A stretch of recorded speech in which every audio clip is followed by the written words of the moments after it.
сейчас куда едем? Мы сейчас Куда едем, эта дорога? мы сейчас едем по Баргузинскому тракту. Курмканский район, село Аргада.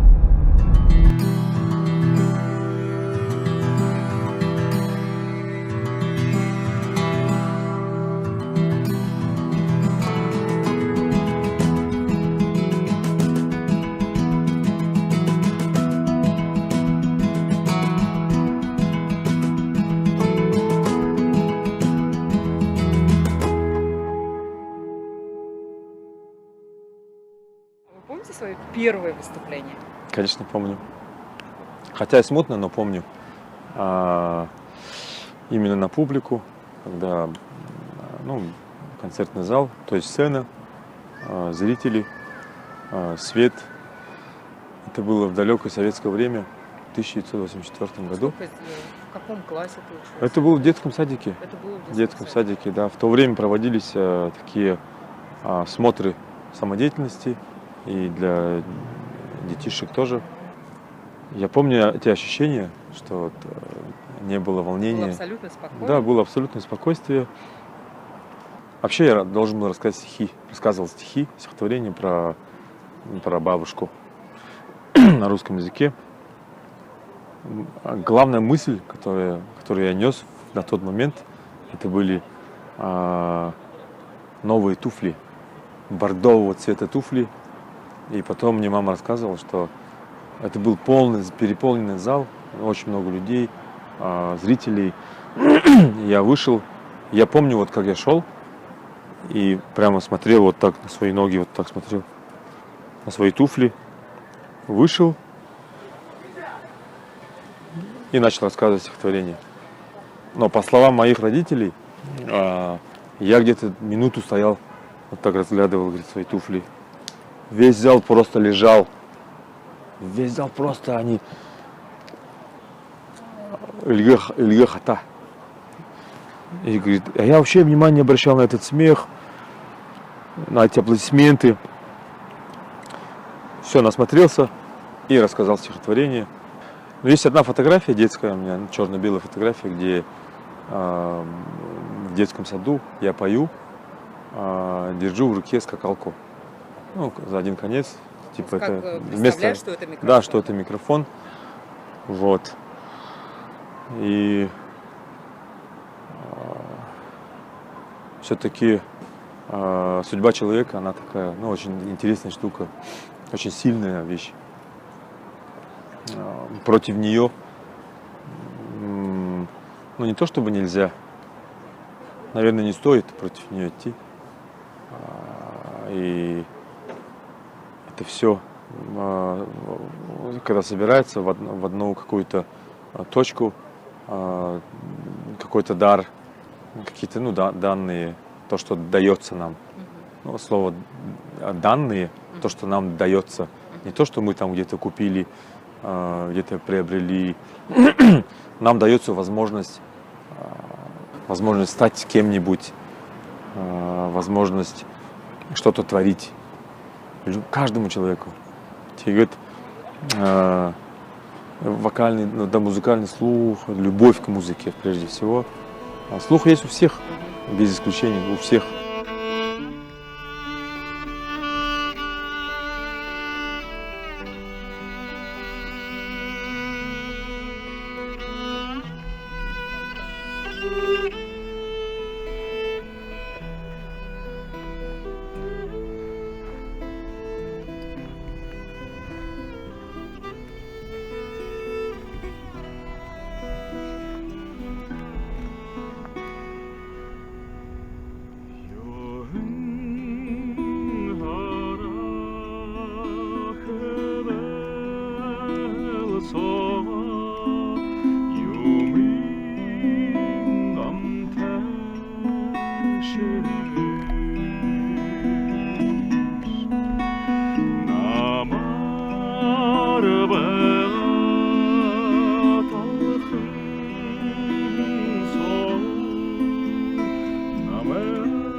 Я там родился, вырос. Вообще Аргада это большое поселок, это Не, это село. происходит название, да? Ай, там разные версии названия. Ара. Ара это же край, там, за краем, край, с краю. О-то. О, знаешь, что такое о? О. Ну, склон. О, то что, гальджирок, так же это же. Склон такой, ну, где можно вниз там, на санках. Скатиться. Да.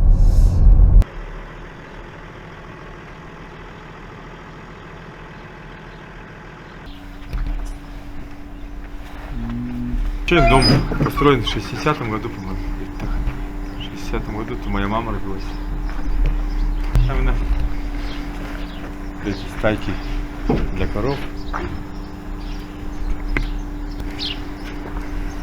Гараж мы сделали этот бартер. Это оставили. Эти новые хозяева нам новый гараж поставили в Улан-Удэ. Улица Дандупова, дом 4. Можно сказать, улица Советская. Не ошибетесь. Мама моя здесь выросла. Мои все тети, дяди. Ну, я сам. Так это, а? Артушка болды шужинды. Артушка болды тоже как хубут. Да говорит, архашом кашчук. Бички, как в Бразилии, как этот раб.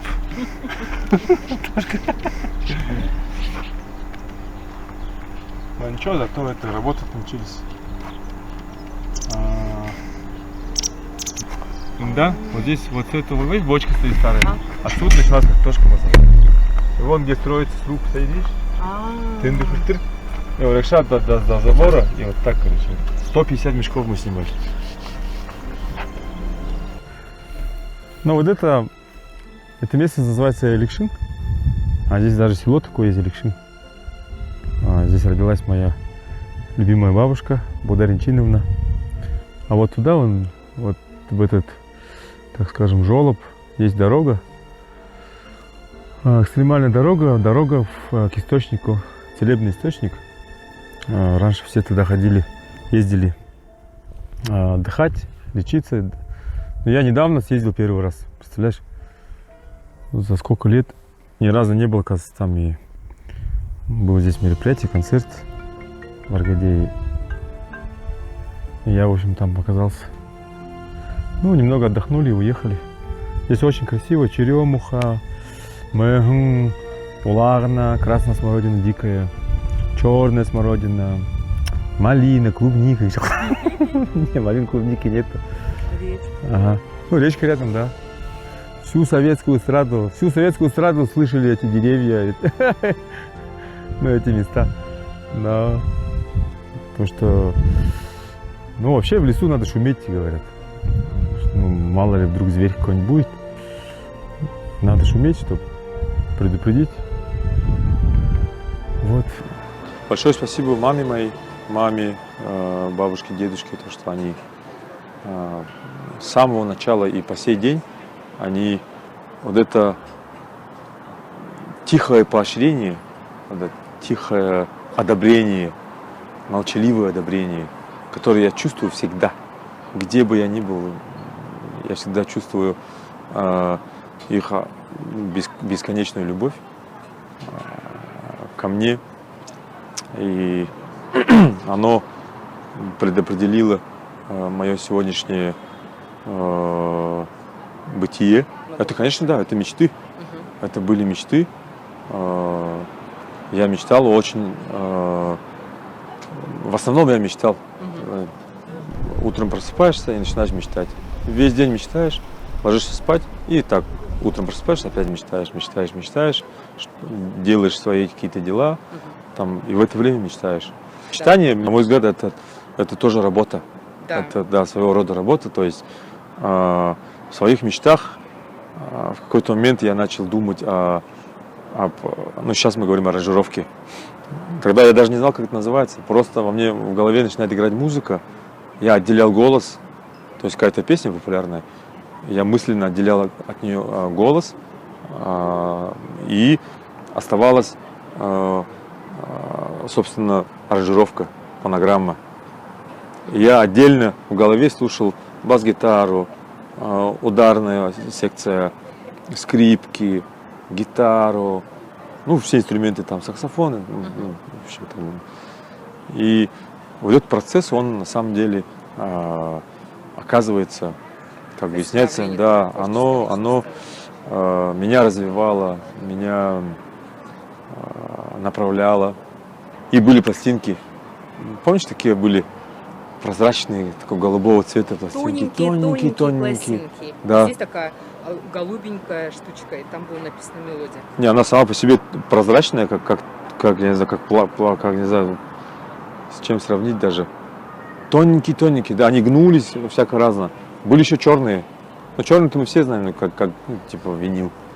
И вот эти пластинки, была пластинка Михаила Боярского.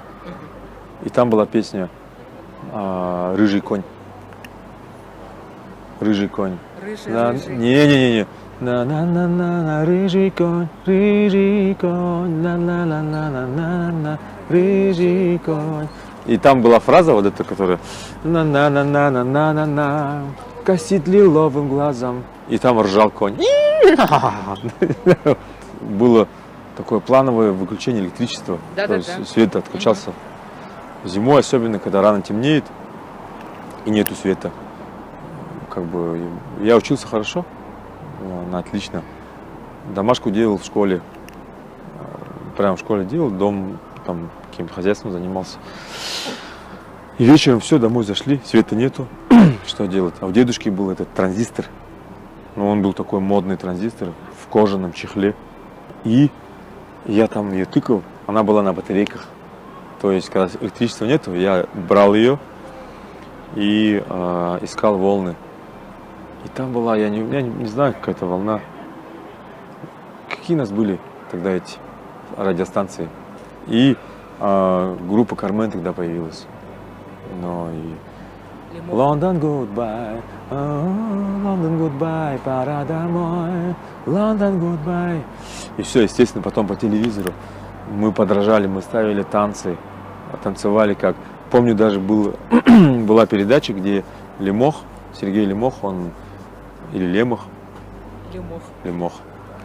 он показывал, как нужно танцевать под их песни. Так, помню, да, встаем, да. Так, встаем вот так, потом делаем, короче, вот так, оп. И стоял перед телевизором там, оп. Смешной случай? Да. Ну, это когда, наверное, но сейчас смешно вспоминать. Я обижался на коров, на своих коров. Плакал, разговаривал с ними, я говорил, за что вы меня не любите так? Почему вы от меня убегаете? Ну, все на бурятском, естественно. Прямо, ага. Потому что это, богато говорил, точнее. Что маленький шпендик, они, естественно, меня это, как сказать, за человека не считали. И раз, когда убегали от меня. Пешком там, и все. Все мое здоровье, это все отсюда. Ну, что еще? Советская эстрада, отрывочек. Ну, тогда, знаешь, что? Ну, все, что было. Леонтьев, Газманов. Что же? Шатунов, да? Шатунов, он же все-таки советский, мне кажется, больше. Потом Державин Андрей. Там, Алиса, ты стала взрослой, тарарарара, и тебе уже 16 лет. Ну, фанатели, да, фанатели. Коровам пел. Дефицит, дефицит информации. Есть же две стороны всегда во всем. Да. Голод, да, творческий голод, когда тебе не хватает каких-то новинок, чего-то там, то, что во всем мире, то, что да, слушает, он, наверное, толкает на какие-то поиски опять каких-то.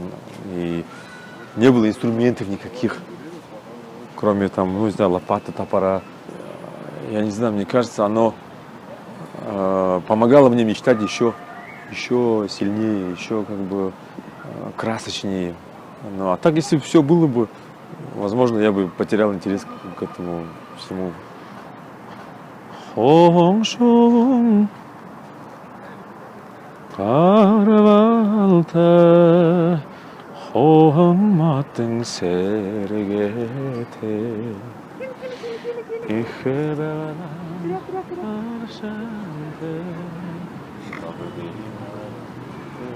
Здесь я провел свое детство, так скажем. Ну, часть своего детства. Летом мы здесь переезжали на летнюю стоянку. У нас называется заимка. И вот эти все дела, сопутствующие дела, коровы, телята, овцы, кони.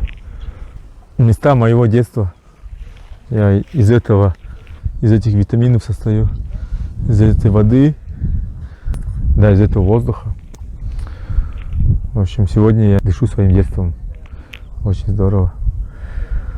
Но мы здесь жили очень дружно, да. Сейчас, конечно, поменьше народу. Здесь раньше было, дядя Батыр рассказывал. Но он немножко, конечно, так приукрашивает, он мастер большой. Говорил 40 детей.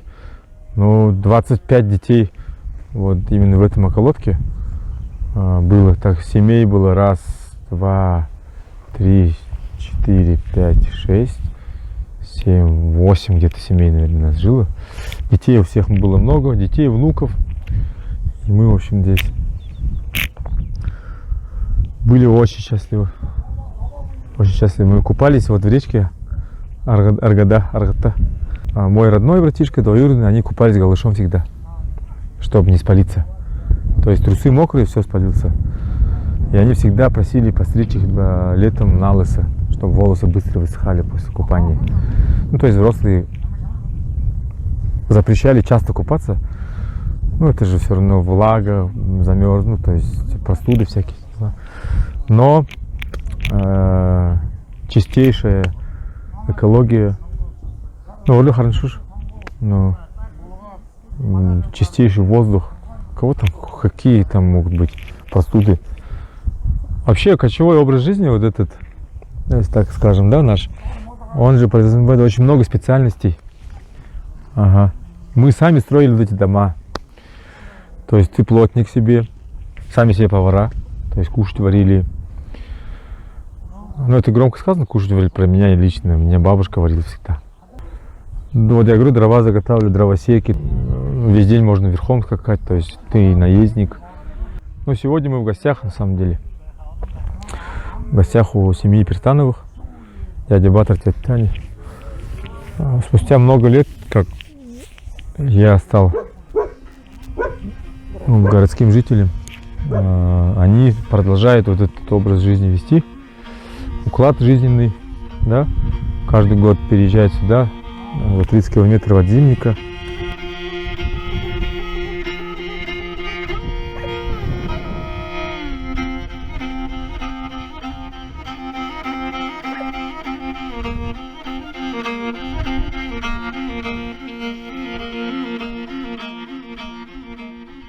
Я всегда радуюсь тому, что я воплотил какие-то свои детские мечты.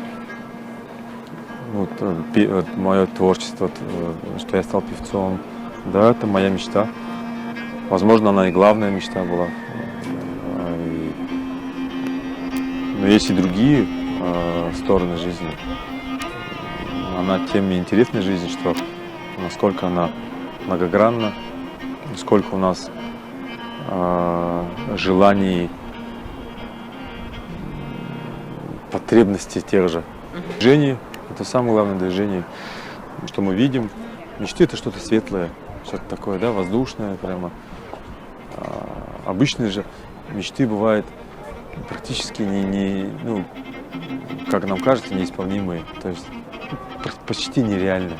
Это какое-то должно волшебство произойти, чудо какое-то должно произойти, чтобы мечта сбылась. Да? А цель это ты ставишь ее, и ты идешь к ней. Понимаешь? А мечту ты носишь в себе. Она у тебя, да, вот так, где-то тебя, вокруг тебя витает, она вот.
Ayabda. Ayabda. Udah bilmiyorsun.